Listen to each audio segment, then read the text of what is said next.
Greetings to my dear guests on this video. I wish you a pleasant viewing and look forward to your feedback in the comments. I hardly slept for 6 months. Not because I was insomniac, but because the idea wouldn't leave me alone. Quantum Link kept me on edge like a newborn baby. Irregular working hours, exhausting fatigue, but a strange, crazy love that made it all worthwhile. Every day, I devoted myself to the project, convinced that if I made it perfect, they would finally notice me. I still remember the night it all started. It was almost midnight, the lights in the office had long since gone out, and the only source of light was my desk lamp. I had stayed behind after another failed sync with David, my boss, who had rushed through the meeting, nodding half-heartedly and vaguely saying, "Keep me posted." He hadn't written a single word in the project brief. I barely glanced at my prototype, but I still wanted to impress him. I still foolishly believed that his approval meant something. Quantum Link wasn't just a product. It was a platform that could change the way corporate systems interacted. Secure, adaptive, with real-time self-healing capabilities. It could save companies millions. It could set our firm apart from the rest.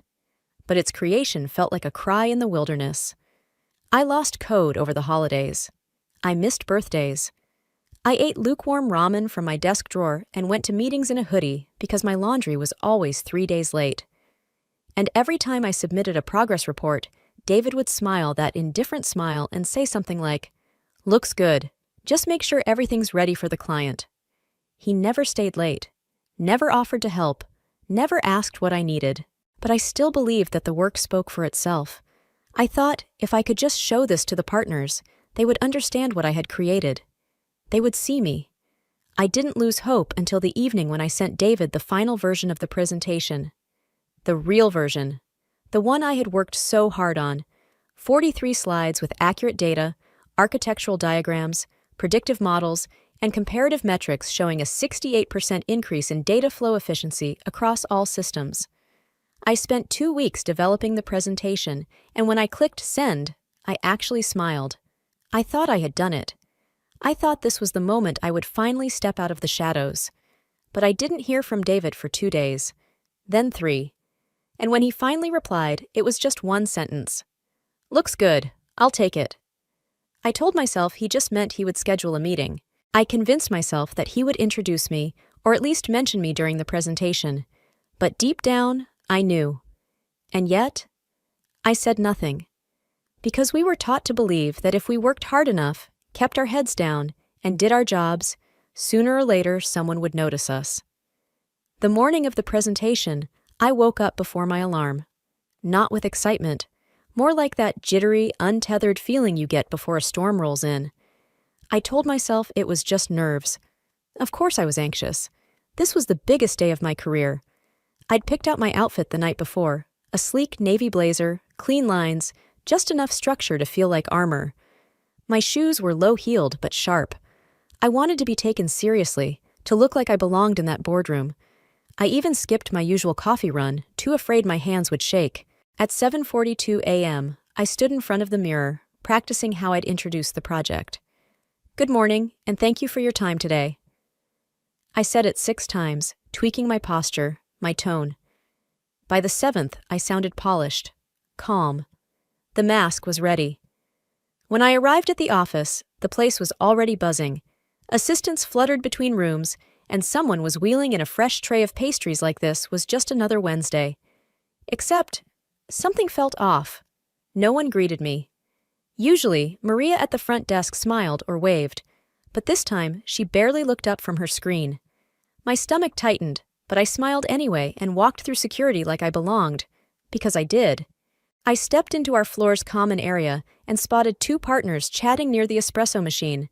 They were laughing, relaxed.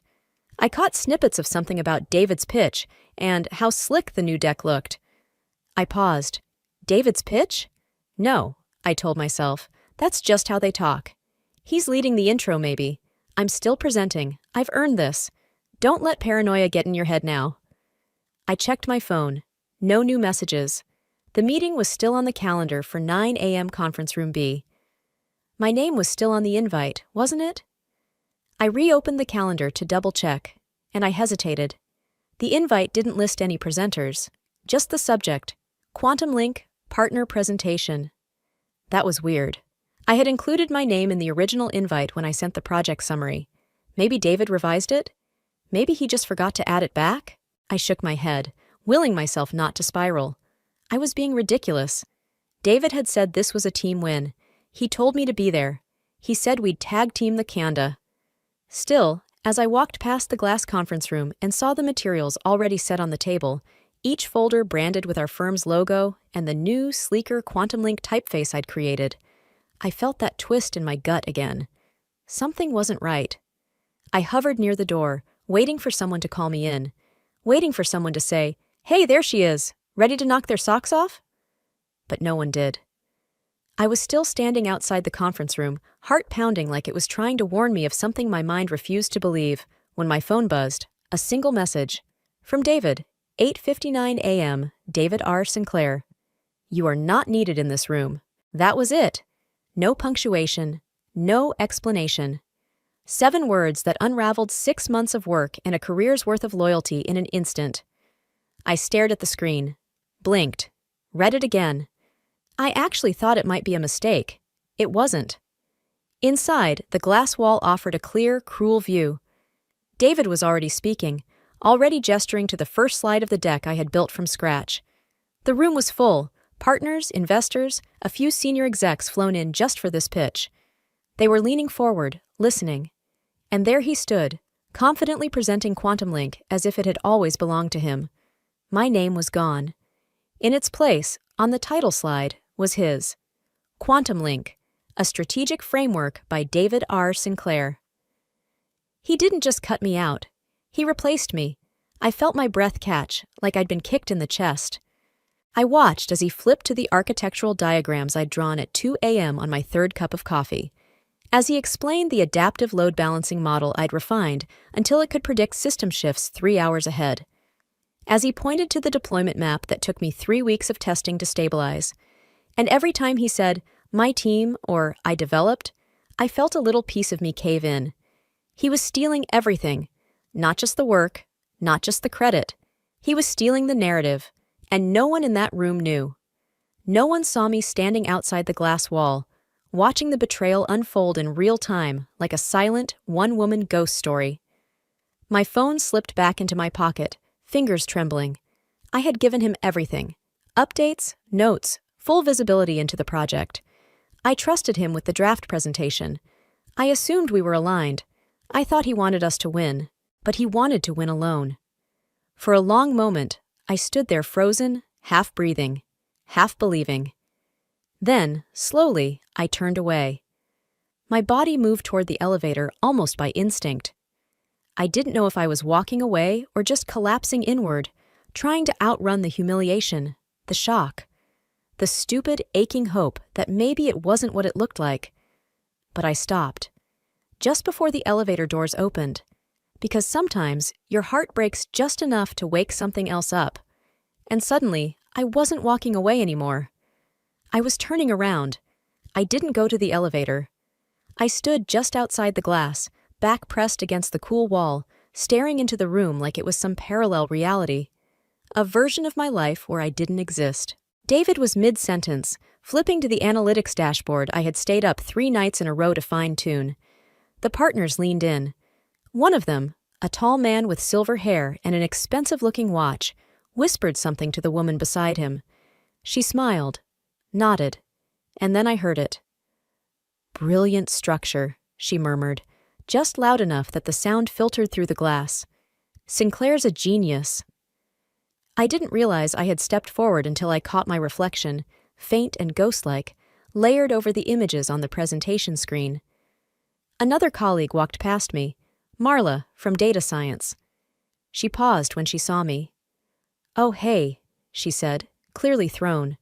"Aren't you supposed to be in there?" I opened my mouth, closed it, shrugged. She gave me a hesitant smile. "Weird.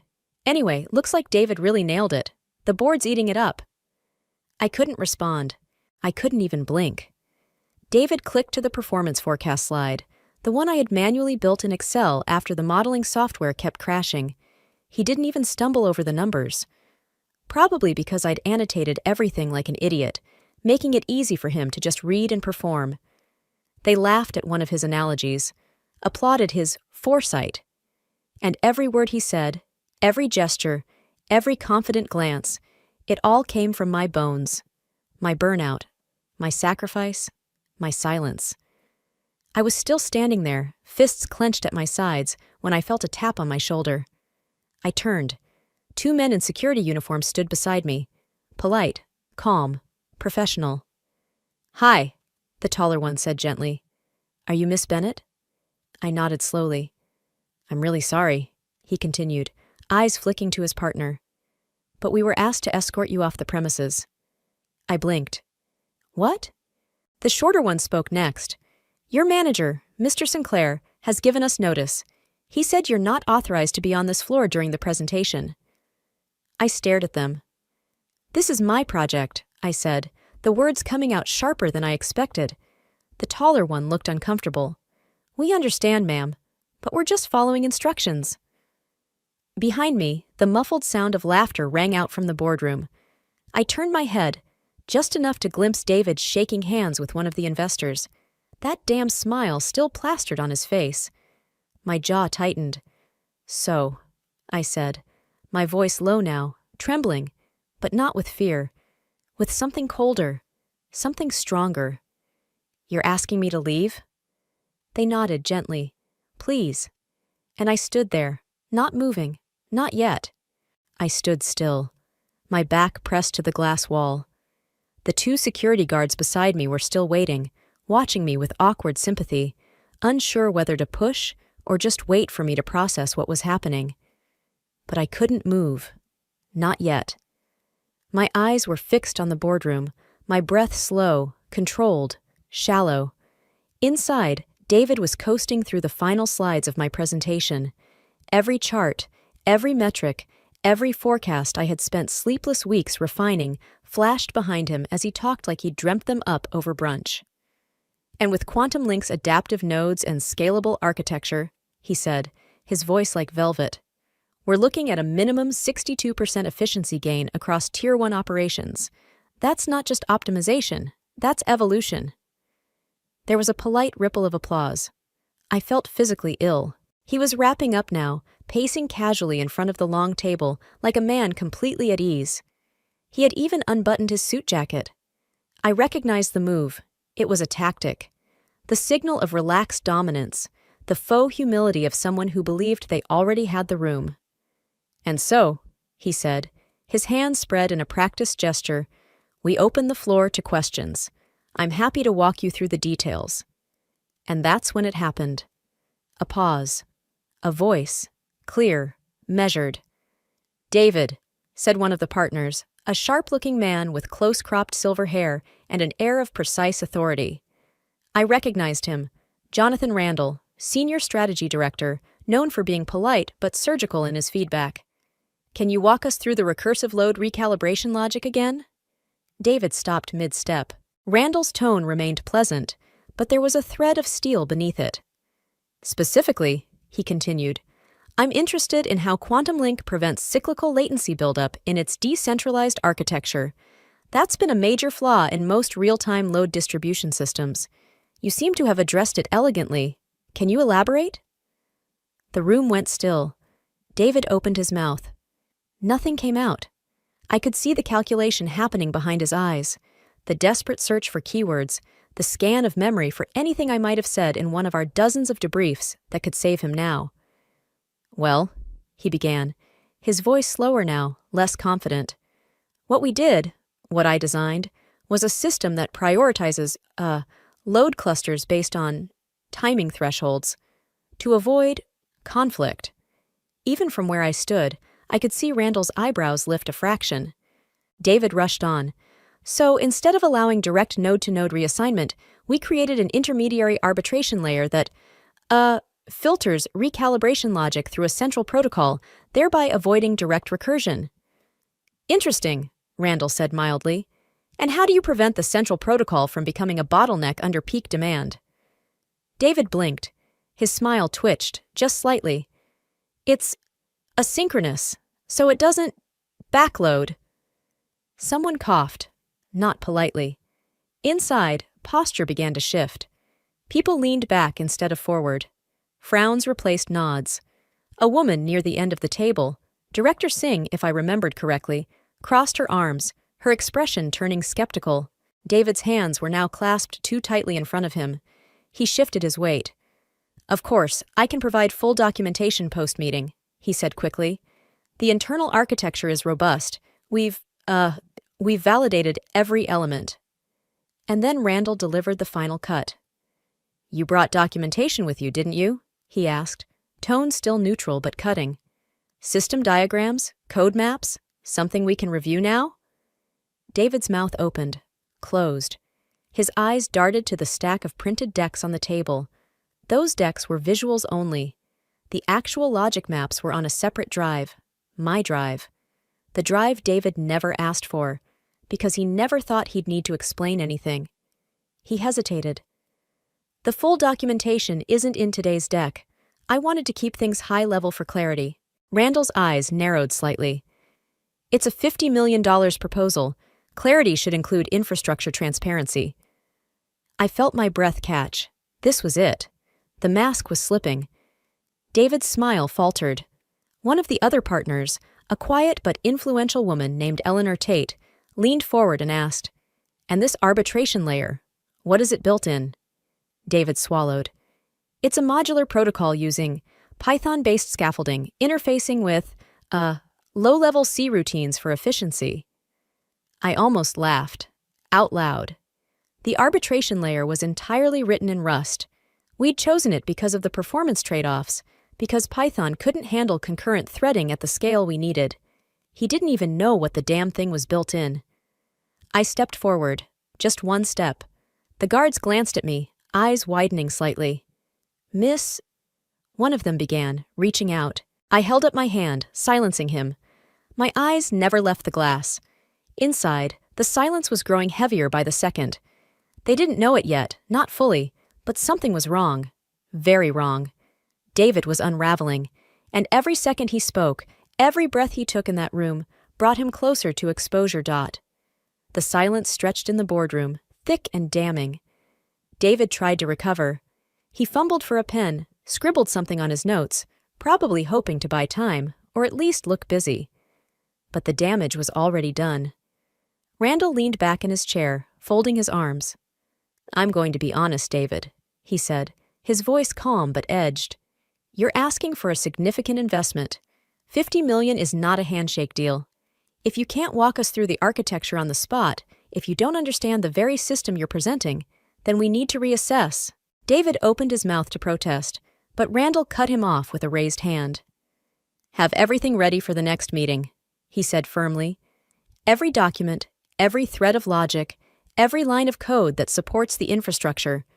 Otherwise, we won't just be questioning the project. We'll be questioning your leadership." That landed like a hammer. Eleanor Tate spoke next, her tone clipped. "And make sure the original technical lead is involved. Whoever actually designed the recalibration model, we want them in the room." David's face twitched. Of course. Yes. I'll have the full team involved next time." Someone else snorted under their breath. A low, unimpressed sound.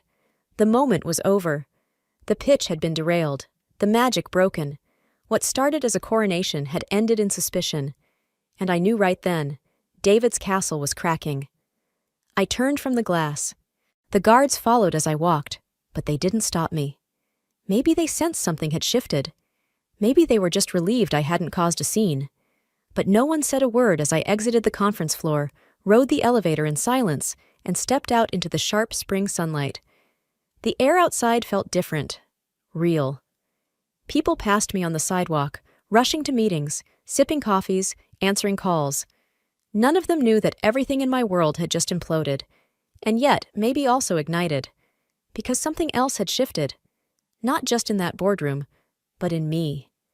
David thought he had buried me, silenced me with a text and stolen credit, but all he did was open a door I didn't even know I needed to walk through. I crossed the street and kept walking. I didn't cry. I didn't shake. I didn't look back. Instead, I opened my notes app and started typing. Not out of spite, out of strategy.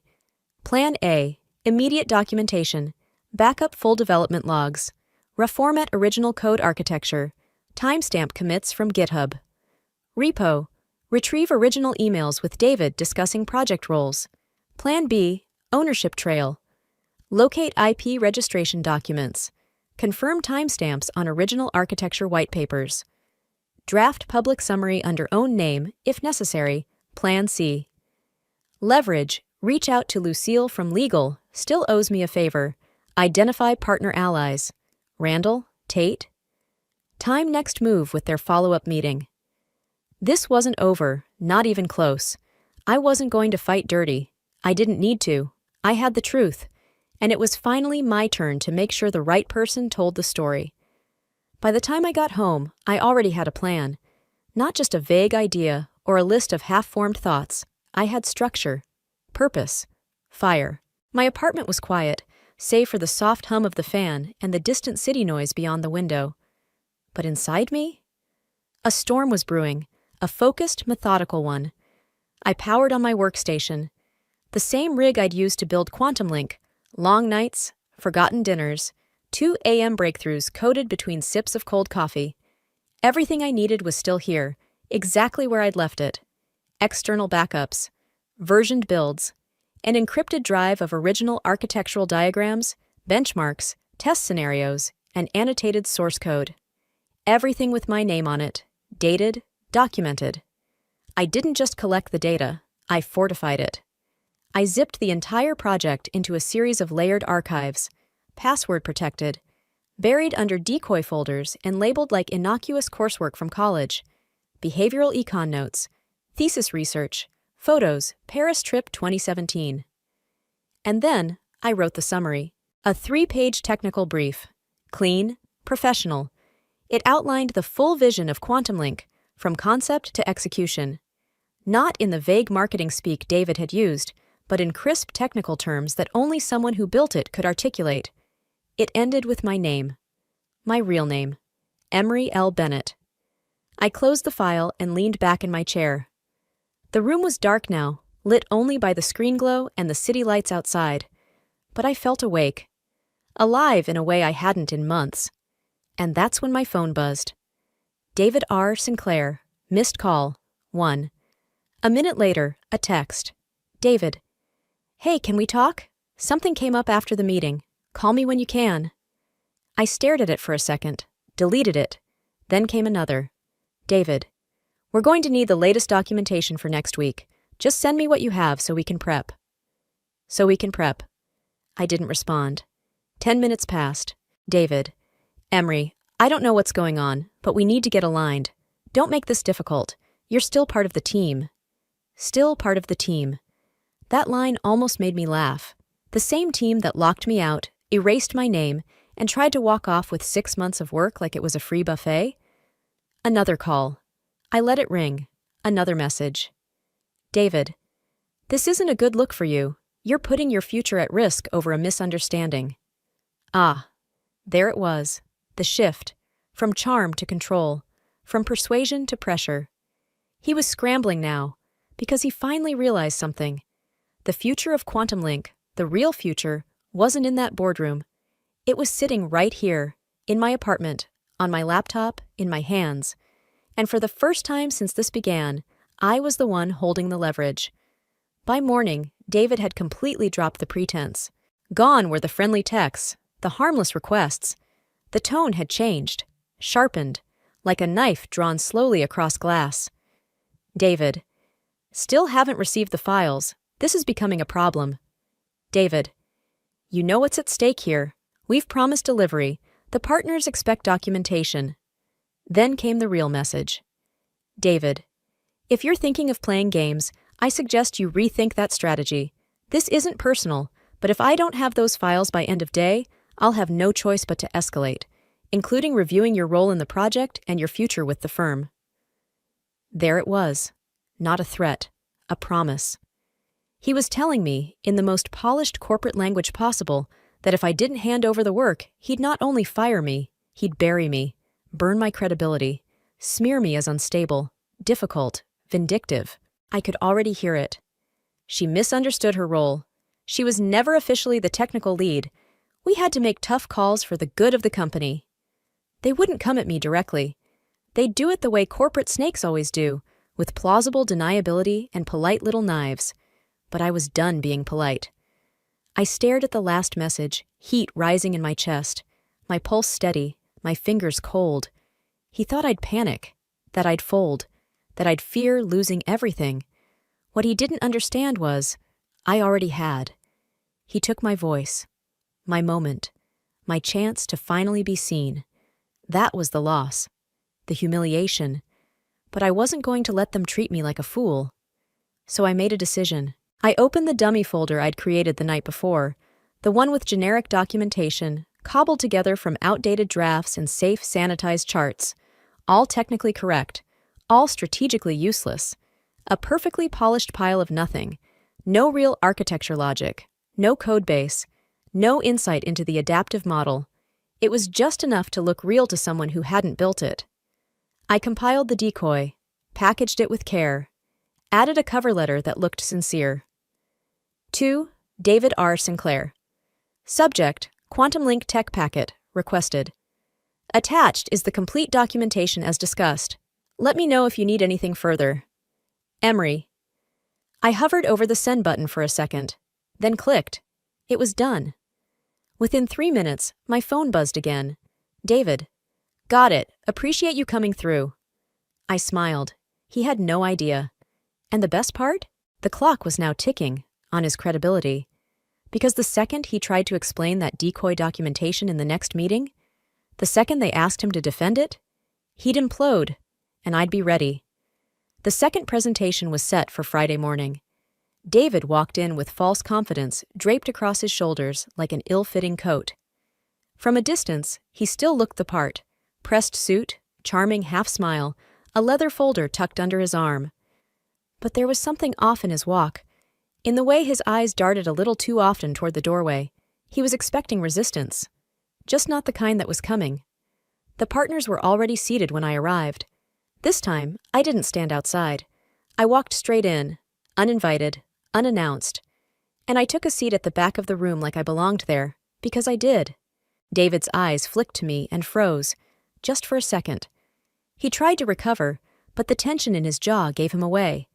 His hands tightened around the edge of the folder as he stood at the head of the table.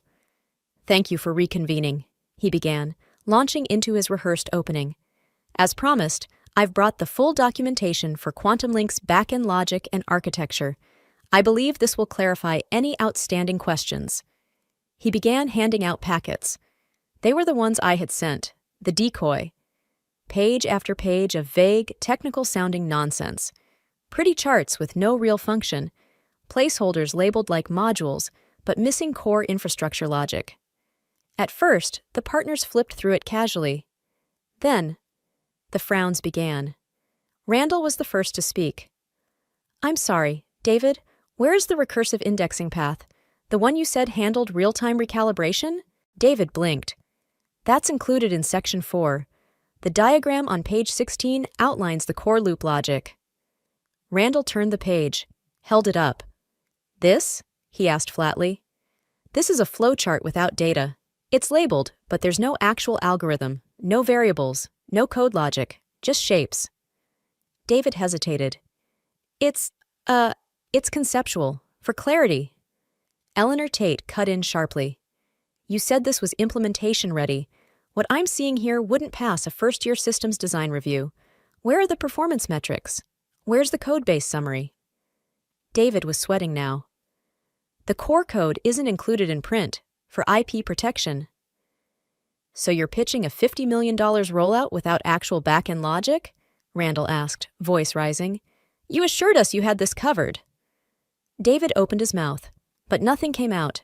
The silence crackled, and that's when I stood up. Without a word, I walked to the front of the room, past David slowly, and connected my USB drive to the boardroom screen.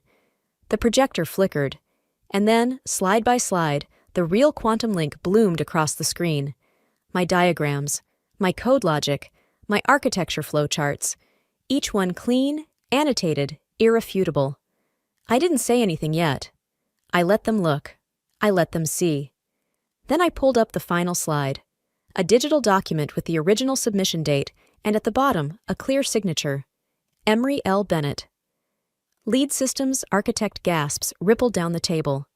David turned to me, his face pale, stunned. "This is sabotage," he hissed under his breath.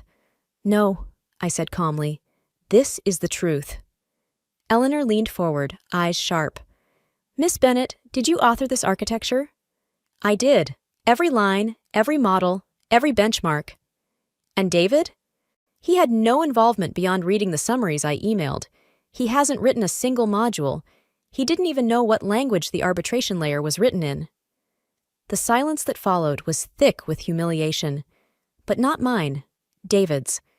And for the first time, he didn't look like the confident executive. He looked like a man caught holding someone else's crown, just as it was being taken back. David was gone within 24 hours. The board didn't make a spectacle of it.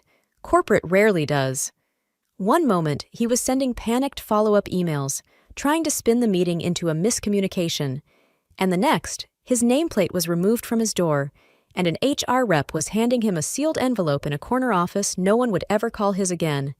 No press release. No thank you for your service. Just silence and erasure. Irony has a sense of timing. I didn't gloat. I didn't smile when I saw him leaving the building, his jaw tight, his eyes hollow. He didn't look at me. He couldn't. But I watched him go, not with triumph, but with clarity. Because the victory wasn't just that he got fired. It was that I stayed. I sat in that boardroom with the same people who'd once barely glanced in my direction, and now they leaned forward, asked questions, scribbled notes, nodded at every detail I explained. They wanted to know about my work, my process, my vision. It felt good, but it also felt heavy. Because as much as I wanted to believe this was the turning point, I knew better. The moment passed. The adrenaline faded, and I realized something sharp and unshakable. This wouldn't be the last time. There would be more rooms where someone would try to speak over me. More bosses who smiled too much and listened too little. More times when I'd have to prove, again, that I deserved to be there. But now I knew how. And more importantly, I knew that I could. I didn't just survive David's betrayal. I rewrote the story he tried to erase me from. In the weeks that followed, I was promoted, officially, to Director of Systems Architecture. My name was printed on the internal bulletin. The press release mentioned my leadership, my innovation. They even asked me to represent the company at an upcoming tech summit in San Francisco. But the most meaningful thing? Late one evening, as the office emptied, I opened the door to the conference room where it all fell apart, and where it all came back together. I stood in the center, letting the quiet settle. On the table, someone had left a single folder. Inside, it was the finalized Quantum Link implementation report, now rebranded under my name. And on the last page, in bold type, was one line, Primary author, Emery L. Bennett. I ran my fingers over the ink, and for the first time in months, I exhaled fully. I'd won. But I knew now that winning wasn't the end. It was the beginning. Because women like me, builders, thinkers, quiet firebrands, we don't just fight for credit. We fight for the right to build without fear. And from that day forward, I promised myself, they could try to take the mic, the spotlight, the stage, but not the blueprint. Never again.